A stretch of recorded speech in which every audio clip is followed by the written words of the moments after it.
भगवान ने जो आपको इंद्रिय दी, कर्म इंद्रियां दी, कार्य कीजिए, लेकिन मन राखो जहाँ कृपा निदाना। मन को ठाकुर जी में लगाइए। जैसे गोपियां क्या करती हैं, दधि मंथन कर रही है, लेकिन मन कृष्ण के पास है।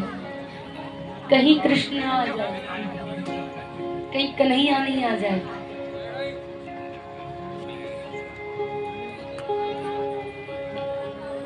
लेकिन भैया कहना आसान है, करना कठिन है। आपने यहाँ से सुन लिया कि किशोरी जी ये बोल रही थी कि ठाकुर जी के पास मन लगना। आप यहाँ से जाओगे, 1-2 मिनट तो आपका मन लगेगा। कोई भी काम कर रहे हो, सोच रहे हो परमात्मा के लिए। फिर महाराज क्या होगा, थोड़ी देर में आपका मन तुरंत परमात्मा से उठ के संसार में आ जाएगा।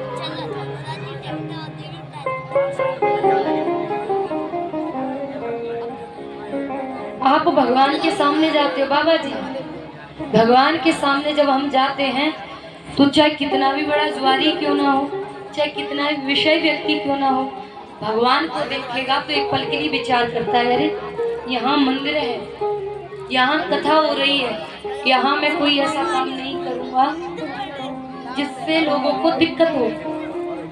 सोचता है कि भगवान का पांडाल लगा हुआ है, भगवान का मंदिर है। और जैसे ही मंदिर से बाहर गया, भगवत कथा पांडाल से बाहर गया, तो महाराज फिर वही स्थिति हो जाती है।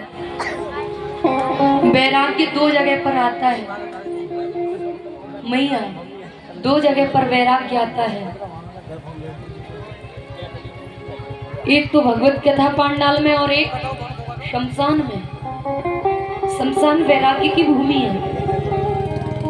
भगवत कथा पांडाल में बैठ जाएंगे और फिर कैसे करते हैं, सही कह रहे हैं व्यास जी, सब मोह माया है, सब छोड़ देना चाहिए। ये कब तक है, जब तक पांडाल में बैठे हैं। और पांडाल में जैसे ही बाहर गए घर पर, अरे मैंने बैंक में इतने पैसे रखे थे, वो अभी तक लेके नहीं आए, अरे मुझे ये काम करना है। फिर वही स्थिति। और शमशान में जाएंगे तो कैसे कहेंगे, कितने बढ़िया आदमी थे, इतने अच्छे आदमी थे, वो भी चल बसे, हमको भी ऐसे ही जाना है। इससे बढ़िया है भगवान का भजन करके, भैया कछु नहीं जावे वो सब, या से बढ़िया भगवान को भजन करो।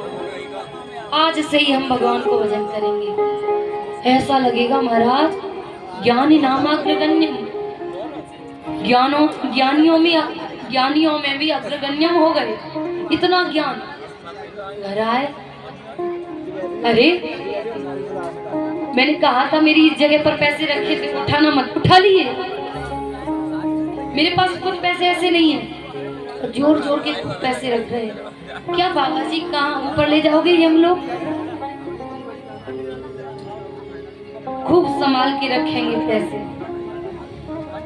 यदि महाराज जीवन में पाप करने से बचना चाहते हो, इस व्यासपीठ से मैं प्रमाणित बात बता रही हूँ, यदि जीवन में पाप करने से बचना चाहते हो तो अपने मन में ये धारण कर लो कि हम हर समय पांडाल में बैठे हुए हैं। यदि ऐसा धारण कर लिया तो जीवन में कोई आपसे पाप नहीं बनेगा। ऐसा ही धारण कर लो, हम हर समय शमशान में हैं।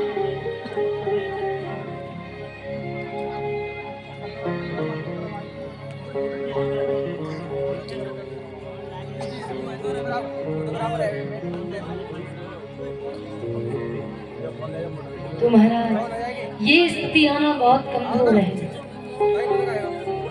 क्यों कमजोर है? क्योंकि हमारे भजन में प्रबलता नहीं है। मन कैसे लगेगा? यहाँ ऐसी कौन सी दीदी हैं जिनकी नई नई शादी हुई, यहाँ पे 1 साल हुई हो, दीदी लोग हाथ जोड़िए, बीच में दीदी बैठी थी, हाथ उठाने में शर्म आ रही है। भैया ध्यान दे लीजिए, पूछ लेंगे आपसे कथा। जैसे कि परीक्षित जी महाराज, हमारे जो बुजुर्ग बैठे हुए हैं, ध्यान से सुनिए। आप अपनी बच्ची की शादी करते हो तो विदाई जब होती है, विदाई के बाद क्या चलती है? चौथी चलती है कि दसई? हम नहीं जानते हैं। अच्छा, समझ में आ गई। एक मैया है, बेटी तो है, जिनकी नई नई शादी हुई है। ये बीच में जो मेरी मैया बैठी है, इनकी नई नई शादी हुई है। तो मैया आप बताओ, चौथी चलती है कि दसई चलती है? भैया लोग, आपका तो विवाह हुआ है तो आपको तो पता होगा।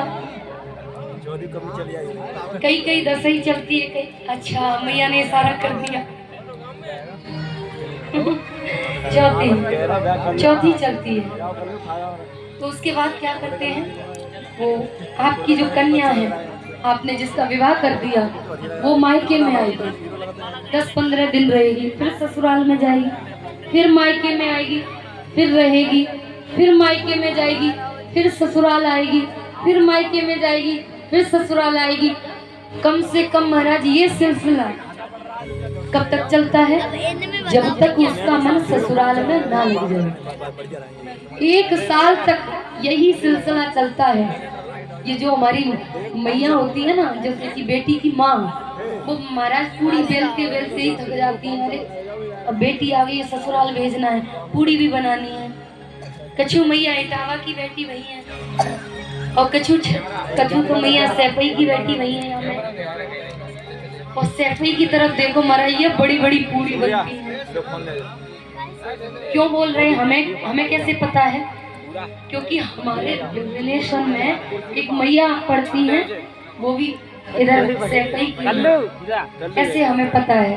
कितनी बड़ी बड़ी पूरी आएगी कि एक पूरी से आप पेट भर जाएगा। हमारी तरफ कितनी सीखनी होती है, छोटी छोटी होती हैं। वहाँ ज्यादातर क्या चलता है? सब्जी में क्या चलता है? हाँ, छाछ के आलू, मट्ठे के आलू।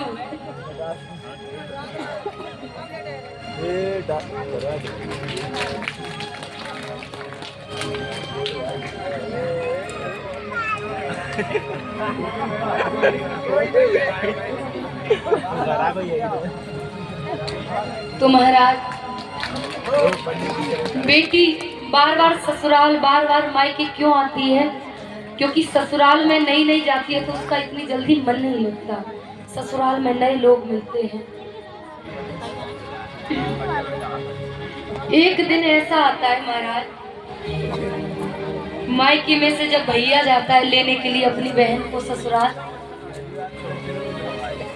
तो घर में जब कोई फंक्शन होगा, भैया लेने के लिए जाएगा। जैसे ही अपनी बहन के ससुराल पहुंचा, आपकी बेटी के ससुराल जैसे ही भैया पहुंचा, तो फिर कहेगा, बहन ऐसे ऐसे आज फंक्शन है तो तुम्हें चलना पड़ेगा। तो पता है, जो बेटी कभी ससुराल में नहीं रह पाती है,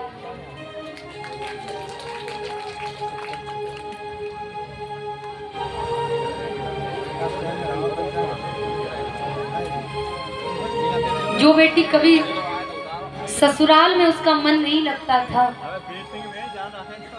जब 1 साल बाद उसको भाई लेने के लिए जाएगा, 1 साल बीत जाए, उसके बाद जब घर में कोई फंक्शन हो और भाई लेने के लिए जाए, तो पता है वही बेटी क्या कहेगी?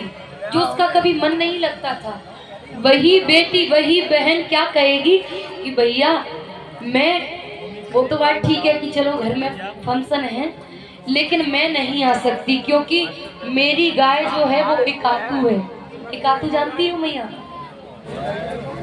हाँ, इकातू यानी कि केवल जो गाय होती है वो आपके यदि हाथों को पहचान लिया तो केवल आपको ही दूध देगी, दूसरे को दूध नहीं देगी। तो बहन कहेगी, भैया मैं नहीं आ सकती घर क्योंकि मेरी गाय इकातू है, दूध नहीं देगी, वो मुझी को दूध देती है। ऐसे ही महाराज, ये जो मन होता है, मन जब नया नया भगवान के भजन में लगता है